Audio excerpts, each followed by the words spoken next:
سلام به کریپتیکال خوش اومدید. امروز سه‌شنبه 10 اکتبر در خدمت شما هستم با یک ویدیو تحلیلی روی چارت 3 روزه تتر به ریال به جهت بررسی سناریوهای پیش رو برای قیمت دلار.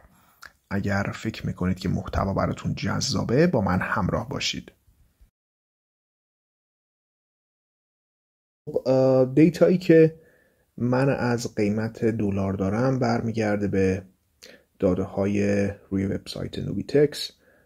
قیمت تتر به ریال هست از هلوش برج 2 سال 97. این روند صعودی ما آغاز شده و ما میخوایم این چارت رو امروز موج شماری بکنیم و ببینیم که چه سناریوهایی برای آیندهش پیش رو داریم.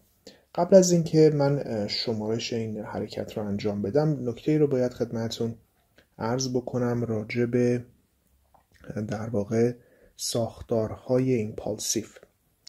ببینید دوستان، حرکت‌های ایمپالسیو رو توی الیوت کلاسیک ما به صورت 5 موج میتونیم ببینیم. این 5 موج بعضی وقتا به این شکلی که من ترسیم کردم بهش میگیم 5 موج موتیو، یا بعضی وقتا هم میتونه مورب باشه. حالا فعلا با ساختارهای مورب ما کاری نداریم. خب این حرکت ها یک سری مشخصه هایی بایستی داشته باشن که ما بتونیم در واقع اونها رو به این شکل نامگذاری بکنیم. نکته ای که وجود داره اینه که توی یک حرکت 5 موجی موتیو ممکنه که این موج 1 یا این موج 3 و یا این موج 5 اکستندد بشن. وقتی میگیم که اونها اکستندد بشن یعنی این که خودشون جداگونه 5 موج رو در واقع داشته باشن. درسته که تک تک این موج ها، یعنی موج ها 1، 3 و 5 توی تایم فریم های پایین تر در واقع زیر موج های 5 تایی دارن، این کاملا درسته. اما وقتی ما میگیم موج اکستندده یعنی این که برای دیدن 5 موجش احتیاج نیست که شما به تایم فریم پایین تر برید و توی همون تایم فریم میشه جداگونه 5 موج براش شمرد. پس این بحث اکستند شدن رو بدونیم که گفتیم یا توی موج 1 یا توی 3 یا توی 5 اتفاق میفته. بعضی وقتا توی چارت های کریپتو من دیدم که هم 3 اکستندد میشه و هم 5 توی تایم فریم پایین کریپتو. ولی معمولا تکست بوکی بخوایم صحبت بکنیم از لحاظ تئوری میگن یکی از این موج ها این اتفاق براش میفته. یک سری ضرایب فیبو داریم که برامون مهمه که اونها رو روی چارت ها رو راجبش بیشتر صحبت میکنیم. خب پس ما این داستان ساختار 5 تایی رو مد نظر داشته باشیم و این حقیقت که ممکنه که این موج ها بخوان در واقع اکستندد بشن. این حرکت رو من اگه بخوام بررسی بکنم میتونم این تیکه اولش رو، یعنی از این کف تا این سقف و بعدش این اصلاح رو موج 1/2 در نظر بگیرم. چرا من میتونم این کار رو انجام بدم؟ به خاطر اینکه اگر فیبوهای ریتریسمنتش رو من ترسیم بکنم میبینم که بله اومده و نزدیک 60% حرکت رو توی یک حرکت زیگزاگ ABC که اینجا مشاهده میکنید اومده و اصلاح کرده. پس من این رو میتونم فعلا 1/2 خودم در نظر بگیرم. خب بعد از اینکه حرکت 1/2 ما کامل میشه ما میتونیم یه سری تارگت هایی داشته باشیم برای حرکت موج بعدیمون یا موج 3 هم بهش میگیم دیگه. برای این کار ما از فیبوهای اکستنشن استفاده میکنیم. بله، اندازه موج 1 رو میگیریم و روی آغاز موج 3 قرار میدیم. این چیزی که اینجا میتونیم داشته باشیم. خب دوستان، چارت من لوگاریتمی هست. اگر میبینید یکم تفاوت داره با چیزی که شما روی چارت هاتون میبینید به خاطر این هستش و فیبوهای اکستنشن من هم موقع تحلیل بایستی که لوگاریتمی باشه که این اتفاق هم اینجا افتاده. تارگت هایی که ما برای فیبوی در واقع برای موج 3 در نظر میگیریم، تارگت های اکستنشنمون بدین این صورت خواهد بود. ضرایب 1,618 اولیشه، بعد از اون ضریب 2 رو من دارم، 3,618 که هست، 2,618، 4,618 و 5,618. بعضی وقتا هم که 6,618 رو هم ما میتونیم در نظر بگیریم. حالا فعلا تا این حدش رو فعال بکنیم تا ببینیم چه اتفاقی میافته. خب پس این قیمت هایی که اینجا دارید میبینید، یعنی قیمت 59,000، قیمت 89,000، قیمت 175,000، بالاتر از اونم داریم، حالا خیلی فعلا واردش نمیشیم. اینها میتونن تارگت های در واقع موج 3 ما باشن، یعنی حداقل تارگت موج 3 بایستی اینجا باشه. پس وقتی که اینجا تاچ شده ما میتونیم به این فکر کنیم که خیلی خوب، موج 3 من اینجا تموم شد، منتظر 4ش هستم و بعد تارگت های موج 5. اما وقتی که به خود این حرکت بیشتر دقت میکنیم میبینیم که این موج 3 ما جداگانه میشه 5 تا رو براش شمرد و چون یه 1/2 مشخص تو خود 3 من دارم اینجا میبینم. پس اگه بخوام این موج 3 رو میخوام نامگذاری کنم دوستان الان، یعنی موج کلی رو که اینجا 1/2 بود هیچی، اینو فعلا در نظر نگیریم. خود موج 3 رو الان میخوایم اینجا ما نامگذاری بکنیم.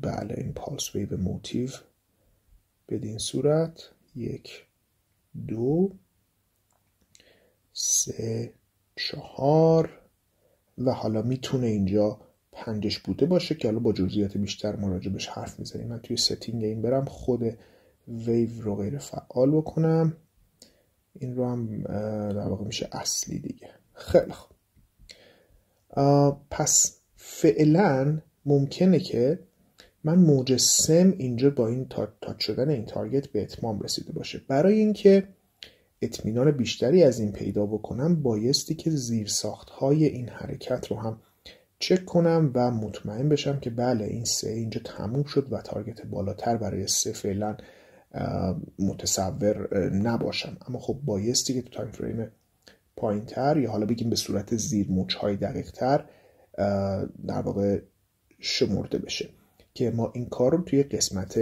بعدی ویدئومون انجام خواهیم داد. تا فراموش نکردم ازتون خواهش بکنم که کانال رو سابسکرایب بکنید و اون زنگوله نوتیفیکیشن هم حتما برای خودتون فعال بکنید تا اولین کسی باشید که از آپدیت های جدید من با خبر میشید. خب همونطور که گفتیم ما به احتمال زیاد با یک موج 3 اکستند شده طرف هستیم که شاید اینجا تموم شده باشه و این رو میخوایم در واقع تست بکنیم. از لحاظ ساختاری ما 1/2 اینجا میتونیم داشته باشیم. این 1/2 رو خب با قواعد فیبوش من بایستی که حتما چک بکنم، ریتریسمنت ها رو ترسیم بکنم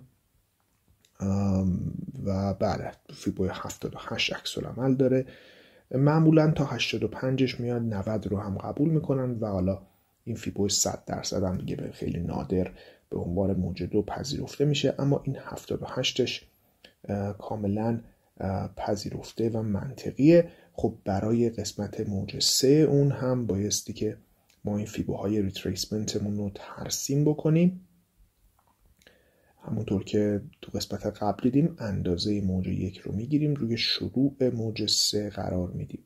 خب تا حوالی 2,618 اومده میشه پذیرفتش و این نکته‌ای که وجود داره اینه که از لحاظ تارگت های فیبو 3 وقتی که از 2,618 اولا که اولین تارگتش 1,618 این که بحثی توش نیست، تا 2,618 هم تارگت های معقولشه دوستان. منتها وقتی که از 2,618 رد میشه دیگه مطمئناً میتونیم بگیم اکستند شده است. این موج 3 از خود موج 3 کلی ما تا 2,618 خودش اومده، پس اکستند شده نیست. همین به ما میگه که خب حالا که 3 اکستند شده نبوده، 5 ممکنه که بخواد اکستند بشه و ما بایستی این رو مد نظر بگیریم موقعی که داریم در واقع تارگت های موج 5 رو محاسبه میکنیم. پس 5 که میخواد اکستندد بشه میتونه دوستان این تارگت ها رو ببینه. من الان یک بار دیگه همین شکلی که تارگت های 3 رو در واقع ترسیم کردم میتونم تارگت های 5 رو هم ترسیم بکنم و این نواحی تارگت های موج 5 میتونن باشن، با توجه به اینکه ممکنه اکستند شده باشه. خب ولی خب خود 5 رو هم ما باز بایستی که شمارش بکنیم و همینجوری نمیتونیم بپذیریم که این موج الان به اتمام رسیده. پس خود 5 قراره که الان ما بررسی بکنیم. یه بار دیگه من مرور بکنم که چی کار داریم میکنیم. ببینید ما یه 1 2 3 کلی داریم، 1 2، حالا این 3 میتونه باشه، این 5 تا میتونه 3 باشه، حالا یا تموم شده یا بالاتر تموم میشه. و خود این 5 تایی که ما تو موج 3 داریم میشموریم یه 3 عادی به ما داده و از اون 5 تا خود 5 الان احتمال زیاد اکستندده که الان اون رو میخوایم بررسی بکنیم. پس یک بار دیگه همون داستان رو داریم. من یه شمارش هم بخوام براش اینجا قرار بدم، چیزی که به چشم میاد در نگاه اول بدین صورت هست. اگر 4 رو اینجا بگیرم به این میتونم بگم 1، به این میتونم بگم کرکشن 2، شاید به اینجا بتونم بگم 3، اینجا شاید 4 و اینجا 5. دیگریش هم بایستی که کمتر بکنم چون در واقع زیر موج اون هست و حالا با یه دیگری پایین تر میتونیم راجبش صحبت بکنیم. پس چیزی که الان توی این 5 اکستندد ما داریم میبینیم یه 1 2 3 4 5 و این به من نشون میده که خب مشخصاً این هنوز به اتمام نرسیده و وقتی که این 5 تا دوستان تموم بشه، نکته اینه فراموش نکنیم که کجای شمارش بودیم. وقتی که این 5 تا تموم بشه تازه موج 1 2 3 من به اتمام رسیده، یعنی یه اصلاح مختصر خواهد داشت و بعد از اون هم موج 5 اصلی قراره که شروع بشه. پس این رو مد نظر داشته باشیم که بسیار این چارت در واقع صعودی هست. یک کاری که میتونیم انجام بدیم برای این شمارش موج 5، من این فیبوهای قبلی رو پاک کنم. این هم که گفتیم حالا اون اول ویدیو راجبش صحبت کردیم. من بازم میتونم ریتریسمنت ها و تارگت ها رو هم حتی برای این 5 تای آخر هم مجددا چک بکنم. ریتریسمنتی که اینجا میبینیم، خب ریتریسمنتی که اینجا داریم میبینیم از موج 0 به 1 یه فیبو 618 هست. این فیبو دیگه اینجا رو شما دقیق نمیبینید ولی این 618 خیلی فیبو معروفیه واسه اصلاح موج 2. و بعد از اون اکستنشنی که برای موج 3 داریم میبینیم، اندازه موج 1 رو من میگیرم و روی آغاز موج 3 قرار میدم. اونجا هم تا فیبو 2 حرکت کرده. خب همونطور که گفتیم این تا وقتی که از 2618 رد نشده باشه موج 3 ممکنه 5 بخواد اکستندد بشه و الان هیچ سقف مشخصی برای تارگت نیست. اگر نخواد اکستندد بشه فعلا توی این حرکت، ما میتونیم که یه سری تارگت هایی رو براش مشخص بکنیم، اما به راحتی میتونه اکستندد بشه. و حالا این نکته هم که اینجا میتونید در واقع بهش توجه بکنید اینه دوستان که حرکات موتیو ایمپالس معمولا توی یک کانال اتفاق میافتن و این کانال رو شما میتونید ببینید براش. یعنی حتی ممکنه بخواد بیاد برای این 5 که اون 5 تای موج 3 رو تکمیل بکنه، میتونه حتی بیاد سقف این کانال رو هم با هولوش قیمت 80,000 رو هم مثلا ببینه، بستگی داره که کی بخواد بهش برسه. پس فعلا صعودی خواهد بود. نکته‌ای که هست میشه از خودمون بپرسیم که آیا این موج 4 اینجا تموم شده؟ بله، این ساختار ABC که مشاهده میکنیم من قبلا هم چکش کردم. نباید میزدم الگوی ABC، اینو باید correction wave. بله، این ساختاری که مشاهده میکنیم کاملا با شرایط یک الگوی زیگزاگ میخونه. یه 5 تای تایم پایین تر هست، یه 5 تای نزولی اینجا داره، یه کورکشن رو به بالا و یه 5 تای دیگه اینجا که من فیبو اکستنشن اینا اگه من در واقع ترسیم بکنم میبینید که روی 618 ایستاده و خب باید برم 618 رو فعال کنم که شما ببینید اینو دقیقا این فیبو رو ببینید. 618 جایی که عکس العمل داره نشون میده، پس میتونیم بهش بگیم ABC. حالا اینا قواعد ساختارهای کورکتیو الیوت هست، اینجا خیلی شاید مجال بحثش نباشه، اما چیزی که مشخص هست ما در یک موج در واقع یک موج 5 اکستنددی قرار داریم که اون موج 5 اکستندد خودش بخشی از یک موج 3 اکستندد هست در تایم فریم 3 روزه. و یک بار دیگه تاکید میکنم وقتی که این 5 موج به اتمام برسه تازه 1 2 3 ما تکمیل شده و من یک بار دیگه 1 2 3 کلی رو هم اینجا براتون ترسیم کنم که 1 2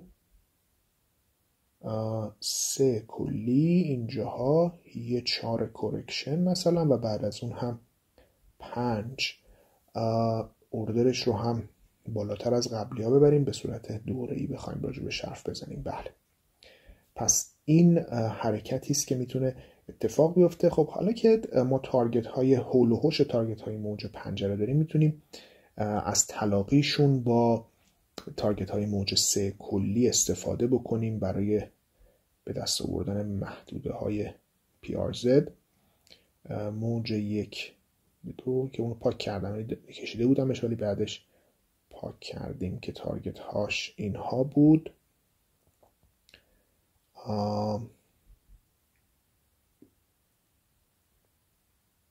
خب احتمالا من اشتباه ترسیمش کردم اول ویدیو، چون تازه 618 اینجاست، 114,000.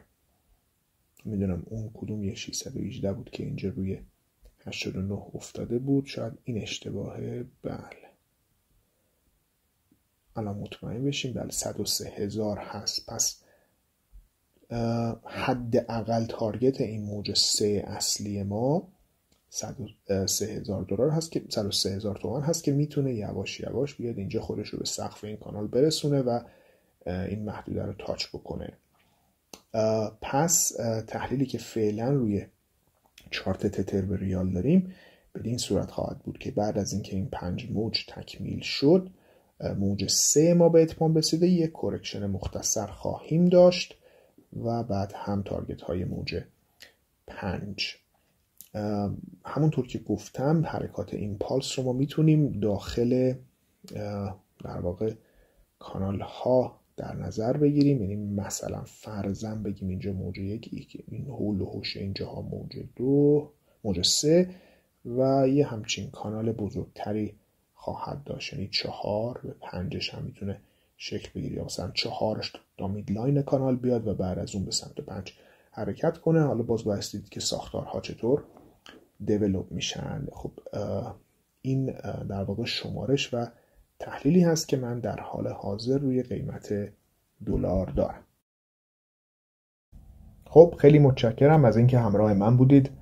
امیدوارم که محتوای ویدیو براتون جذاب باشه و در آینده بتونید ازش استفاده بکنید. خوشحال میشم اگر کانال رو سابسکرایب بکنید و داخل بخش کامنت ها نظرات خودتون رو با من به اشتراک بگذارید. تا ویدیو بعد.